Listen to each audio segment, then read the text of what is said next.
Henshin go go baby, what's good guys? Yoku here, and hey, what's up? Welcome back. I have another video about Little Town Hero because again, it comes out tomorrow. I know I'm sitting in the same spot wearing the same shirt. Maybe I'm just, I'm not dirty. I don't even want to like throw that out there.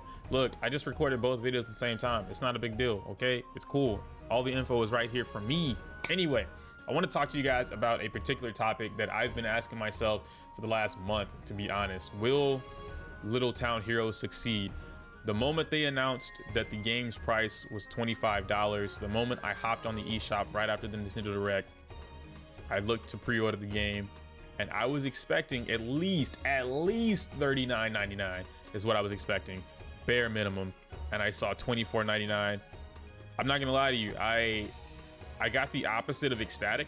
Granted, oh man, save money. Yeah, you're right. I would love to save money. 25 bucks it's not a bad thing. It's definitely more of a steal than it is a complaint. But when we're in this age where we match games and their potential to succeed or be great games with the price, it's, you'd kind of be foolish to not ask yourself, well, is it really worth it? Is it really gonna be that great of a game for only 25 bucks? And I don't know. That's what this video is about. So stick around and isn't that a great transition? I know, man. I know. Just come around, bro. It's cool. It's cool.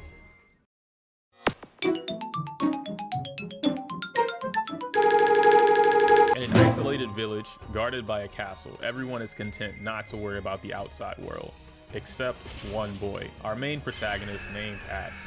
When monsters appear out of the blue one day, he finds himself as the only one able to fight them off, thanks to a strange red stone he's discovered.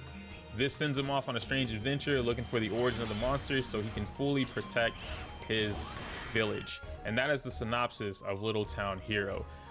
I'm not against the game story. It's an interesting take. Most of the time we have a boy who doesn't want to stay home, or we have a girl who doesn't want to stay home. There's a reason they can't stay in their village and they leave. They explore the world, they go out and see all other kinds of things. They travel the world, and that's the story. That's what makes the story great, is the places they go, the things they see, the encounters that happen, the bosses that come around, the world is evil and wants to kill them, and just how they tie into everything. That's how we get to these grand stories, right? Final Fantasy, Dragon Quest 11. I only say that because I'm literally playing through Dragon Quest 11 right now, but Dragon Quest 11, so that's what we're used to, and it's not bad. I mean, I think it's just the norm at this point, but I don't think not leaving the village would constitute a bad story either. I mean, granted, I think it's just a restriction, and this is me saying this before I've touched the game. Someone else who might have watched this after the video or after the game drops and all of our opinions change, myself included, hey, this is all before the game officially releases. I don't know these things. I'm just speculating at this point, but I really think that that's a restriction. I don't think that staying within the town is the best idea. And Mr. Taya does mention that what he's going for is a compact story or like compact story progression, which is the reason that he keeps everything within the town, but the entire story itself goes throughout the town. And I mean, if you think about it in a theoretical sense, or just like olden history lore, I read a lot of like just lore. It's called lore to me, but that's not what it is. It's literally history. But Aztecs, things about wolves, vampires, fantasy, blah blah blah, tribal stuff, things along those natures. So all of that stuff happens in their village. That there's never a point in time where boy turns into a wolf because he left to go explore the world and he came back as a wolf and slaughtered his village. No, all that stuff happens in his village. So it's not impossible to tell an amazing story and everything stays within the village. I want them to be able to do that. I want to see character progression, even if the game is fairly short. I want to see character development. I want to see story progression, and maybe even the town itself evolves. I'm totally okay with the town evolving, becoming better or bigger. Something like Animal Crossing where you help build the town, that's fine. I think that would be great to help with the story and to make the game even better than what we're speculating it to be. But I won't actually know until the game comes out. There are some screenshots that have been floating around since, I mean, today's Monday when I'm recording this, so Wednesday the game will officially be out, but since I think I've started to see them around Sunday morning, so I'm gonna say since Sunday morning, there have been a couple screenshots going around, and I'll try and display them if I actually have them saved on my computer, but there's a couple of screenshots going around of like he's running across a railroad, or he's appearing near a castle, which I do know after Sunday, I know this now, the castle is actually a part of the village. So the castle is the king is like, you know, whatever of the village, but you would imagine that the castle is not in the village because that's not a village at that point. That's a whole different thing. But I'm pretty positive there is I think there are routes or different areas to go to that are outside of the village, but the story itself revolves around the village. Like, you don't leave to go from village A to village B, but I think you might be able to go from village to maybe cave or waterfall basin, or to the king's castle, or route from village to king's castle, or something along those lines. I feel like if they don't do something like that, or at least let you run on your own or explore to go to those places, I think that would be a letdown personally, but you know, it is what it is. But hopefully that's not the case. Hopefully those screenshots are true. Hopefully what people are kind of guessing is true, and that we do have more things to do besides be stuck in the village, because everything happens in the village. The boss battles happen in the village. You run you run around the entire village in order to put yourself in a better situation against the boss. So you're constantly seeing the same thing over and over and over and over and over again. And if nothing's happening, if it's not evolving, a shorter story is definitely needed. But I would not want a short, I don't want a short story from this game. 10 to 12 hours is okay. That you can beat that game in a day, that's fine. I'm okay with that length. I don't want something that's like 3 to 4 hours worth of content when I'm seeing the same thing over and over and over and over and over again. That's me though. And I did mention 10 to 12 hours. So 10 to 12 hours being that you have, if you understand the battle system, it's 10 to 12 hours in length, roughly speaking, from what Mr. Taya says. If you don't, and you're still struggling, or you're learning the battle system as you go along, it's gonna take you somewhere around 15 to 20 hours. Again, that's something that you could beat in a weekend, you know, a couple days of dedicated play, and it's done, right? And I feel like you can learn the battle system fairly quickly. It might take you a little bit to get advanced with it, but that's a whole different thing. So I talked about this earlier in how you play, right? The game is based on a traditional, well, it's not even traditional anymore. It's based on a turn-based system, but it's closer to like a digital card game or card games. And what I mentioned in the last video was something like FF9, right? Final Fantasy 9. You have, each card has that arrow. The arrow piece is pointing directly to where it can attack, or where it can be attacked from, actually where it can attack. So one card might be quad diagonal, so it has, you know, top, 2 at the top, 2 on the sides. Another card, however, might only be cross diagonal, so it only has arrows pointing in the corners. The one in the corner can only attack from the corner, but it's really strong. So the one in the corner might have 20 points, and the one that's quad diagonal might have 10 points.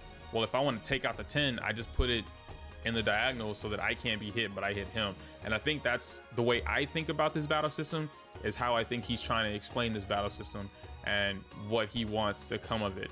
Along with, of course, the ideas, the isits and the dacits,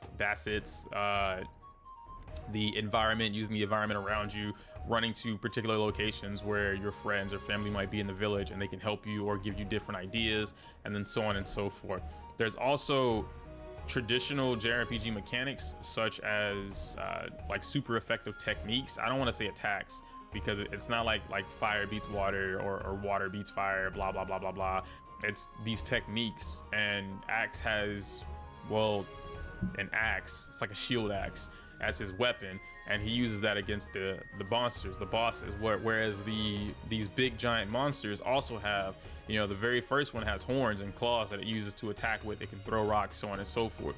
I believe another monster is this giant seagull bird thing, and it can scoop you up. So there's a couple different things they can do, but all of that applies to this heart bar at the bottom. You have these hearts now. They changed it from the first demo or the first trailer. Now it's hearts, but you have these hearts, but on top of the hearts you have like an armor, right? So this armor is, you know, 1 through 6 or 1 through 5, whatever, and that's how many things have to get broken before your heart can be attacked in a way.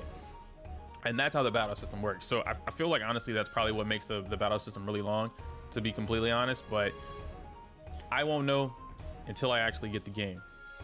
Lastly, there's All Out Break, which is it All Out Break? Is it All Break? I think it's called All Break. There's a move called, or a thing called All Break, which is very similar to All Out Attack from Persona. That's the easiest way that I can explain it. You weaken the monster, or you abuse the monster's weaknesses, or even your own for that matter. You can get all broken as well. You abuse the monster's weaknesses to the point where you get a free hit, a free couple hits, and you can attack twice, or you can take 2 turns while they have to recover, so on and so forth. And that works for you as well as the monster. They can all break you and you can all break them. And in short, I don't know. To answer my own question, I don't know if Little Town Hero will succeed or not. I think if I look at it in terms of where Little Town Hero is placing itself, with it being $25, it's coming out at 25 bucks. With it being 25 bucks as the sell price, I do think Little Town Hero will succeed. It's a steal. Why would you not? I mean, I guess there's a couple reasons why you wouldn't want to pick it up, but to be honest, picking it up at $25 isn't bad at all.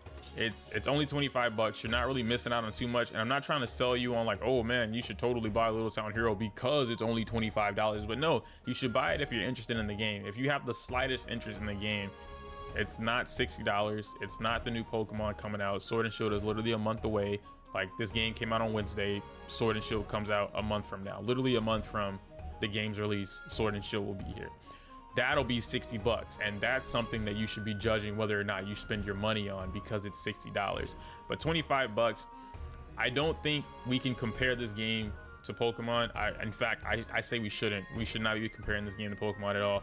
But it's its own game.